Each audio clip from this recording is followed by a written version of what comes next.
एक टाइम था जब शाम हुआ करती थी, पर अब दिन से सीधा रात में घुस जाते हैं। एक टाइम था कि जब घर के बुजुर्ग कहानी सुनाया करते थे। अब किसी को टाइम नहीं है वो कहानी सुनने का। एक टाइम था कि जब फोन में लाउड स्पीकर नहीं होता था, तब भी पूरा घर इकट्ठा होकर उनकी बातें सुनता था। आज हर फोन में लाउड स्पीकर है, लेकिन कोई किसी दूसरे की कुछ सुनना नहीं चाहता। और अब जब हम थोड़ा और आगे बढ़ गए तो टाइम आ गया ब्लूटूथ का। पहले जब किसी बुजुर्ग को बुढ़ापे में सुनने में दिक्कत होती थी तो वो केवल उसी कान में एक मशीन दिखाई देती थी। वो मशीन होती थी सुनने वाली। आज किसी बुजुर्ग को यही लगता होगा कि यार आजकल जवान लोगों को भी सुनने वाली मशीन की जरूरत पड़ गई है क्या। मैं कभी कभी फ्यूचर में जाकर ये सोचने की कोशिश करती हूँ कि कैसा होगा हमारा बुढ़ापा, जब हमारी आंखें कमजोर पड़ जाएंगी और हम जिंदगी भर मोबाइल के इतने बड़े गुलाम बन चुके होंगे कि ग्लूकोज की बोतल की जगह हमें हॉस्पिटल में मोबाइल चार्जर का सॉकेट की ज्यादा जरूरत पड़ रही होगी। आपको टेक्नोलॉजी से दूर करना मेरा मकसद नहीं है।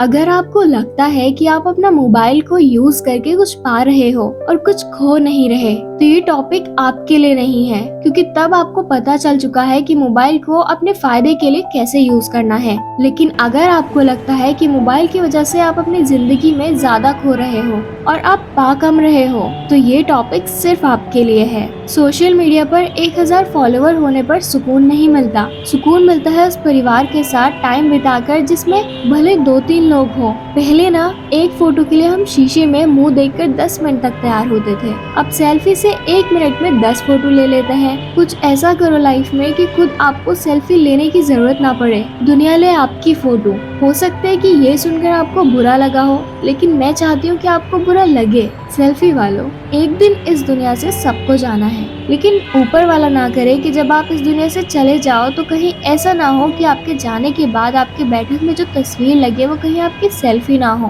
क्योंकि आपने कभी अपनी लाइफ में ऐसा काम किया ही नहीं कि दूसरे लोग आपकी तस्वीर खींचे। एक खुजली नाम की बीमारी होती है आजकल सबके मोबाइल को खुजली नाम की बीमारी है। हर 5 मिनट में अपने मोबाइल को खुजलाना पड़ता है। ये जो आपका अंगूठा है ना, बड़ी कमाल की चीज। पहले अनपढ़ लोग अंगूठा लगाया करते थे, आजकल पढ़े लिखे लोगों को दिन में 100 बार फिंगरप्रिंट स्कैनर पे मोबाइल अनलॉक करने के लिए उंगली लगानी पड़ती है। सुबह भी कुछ लोगों को तभी उतरेगी जब मोबाइल को थोड़ा खुजलाएंगे। ब्रश कर रहे हो तो एक हाथ में मोबाइल होता है, खाना खा रहे होते हो तो आपके हाथ में मोबाइल होता है, और आपको डर होता है कि कहीं पापा के सामने मेरी डार्लिंग का मैसेज ना आ जाए, फिर मैं रिप्लाई कैसे करूँगा। आपको क्या लगता है जितना फेसबुक आप यूज करते हो उतना उसको बनाने वाले यूज करते हैं? आपको क्या लगता है कि जितना आप मोबाइल यूज करते हो, क्या मोबाइल को बनाने वाले इतना मोबाइल को यूज करते हैं? आपको क्या लग रहा है कि आप मोबाइल यूज कर रहे हो, आप सोशल मीडिया एप्स को यूज कर रहे हो,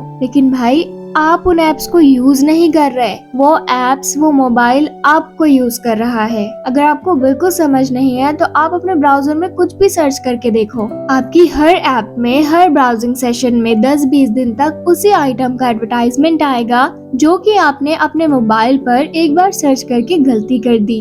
आप क्या सर्च कर रहे हो वो सब आपके मोबाइल को पता है, और मोबाइल वो जानकारी किस किस को पहुंचा रहा है ये आपको कुछ नहीं पता। कितना इजी हो गया है किसी ई-कॉमर्स वेबसाइट के लिए किसी आइटम को सेल करना। पहले मोहल्ले में कभी कभी कोई बेचने आया करता था, पर आज मोबाइल की वजह से तुम हर किसी के ग्राहक बन के बैठे हो। भारत में इंसानों की जो एवरेज लाइफ है ना, वो है 70 ईयर्स, यानी 70 साल। अगर आप 10 साल की उम्र में मोबाइल यूज करना शुरू करते हो और अगर 60 साल तक उसको यूज करते हो, तो आप अगर 3 घंटे भी मोबाइल यूज करोगे तो आपकी जिंदगी के लगभग 6 साल केवल मोबाइल पर ही खर्च हो जाएंगे। वहीं अगर आप केवल आधा घंटा मोबाइल यूज करोगे और नींद केवल 1 घंटा कम कर दोगे, तो आपको पहले वाली कंडीशन के कंपेयर में 7 साल एक्स्ट्रा मिलेंगे। कितना आसान है ना टाइम बढ़ाना। बस मोबाइल पर टाइम वेस्ट करना बंद कर दो। अगले 10 दिन तक जितने भी फालतू के एप्लीकेशन के नोटिफिकेशन आ रहे हैं ना, उन एप्स को या तो अनइंस्टॉल कर दो या फिर उन नोटिफिकेशंस को ब्लॉक कर दो,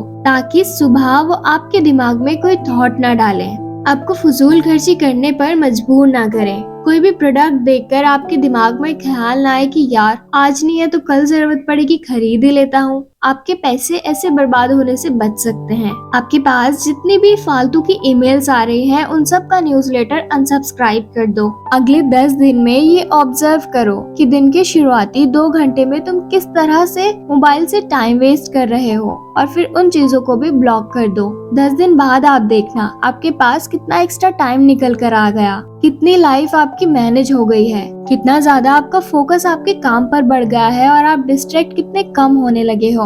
मैं कहती हूँ कि जब आप मोबाइल यूज कर रहे हो ना, तो आप दिल खोल कर उस टाइम को पूरा यूज करो। लेकिन जब आपका यूज खत्म हो जाए, जब आपकी जरूरत पूरी हो जाए, तब आपका जो काम है उसको फिर पूरे दिल से करो। उसमें फिर किसी तरह का डिस्टरबेंस नहीं होना चाहिए। जो स्टूडेंट बोलते हैं कि पढ़ने में मन नहीं लगता, उनका रीजन यही है, आपने अपने मन लगाने के और तरीके ढूंढ रखे हैं। जो लोग बोलते हैं कि नींद नहीं आती या सुबह टाइम पर उठ नहीं पाते, आप अपने मोबाइल को मैनेज कर लो, फिर अगले 10 दिन तक आपकी नींद अपने आप ही मैनेज हो जाएगी। जिसका रिलेशनशिप अच्छा नहीं चल रहा, घर में लड़ाई हो रही है, आप मोबाइल पर ज्ञान लेना बंद कर दो। अपनी खुद की जरूरतें देखो, अपने लिए क्या सही है, क्या सुटेबल है वो देखो। अगर आपकी महीने की मोबाइल से 1 लाख रुपए की कमाई हो रही है, तो मैं आपको फुल सपोर्ट करती हूँ कि आप मोबाइल यूज करो। अगर आप मोबाइल से पढ़ाई करके एग्जाम में टॉप कर रहे हो, यूपीएससी में सिलेक्शन हो रहा है, तो आप मोबाइल यूज करो। अगर आपको पता करना है कि फायदे कैसे लेना है, तो आप चाहे जितना यूज करो, फिर कोई दिक्कत नहीं है। पर आपकी लाइफ में कोई टारगेट नहीं है,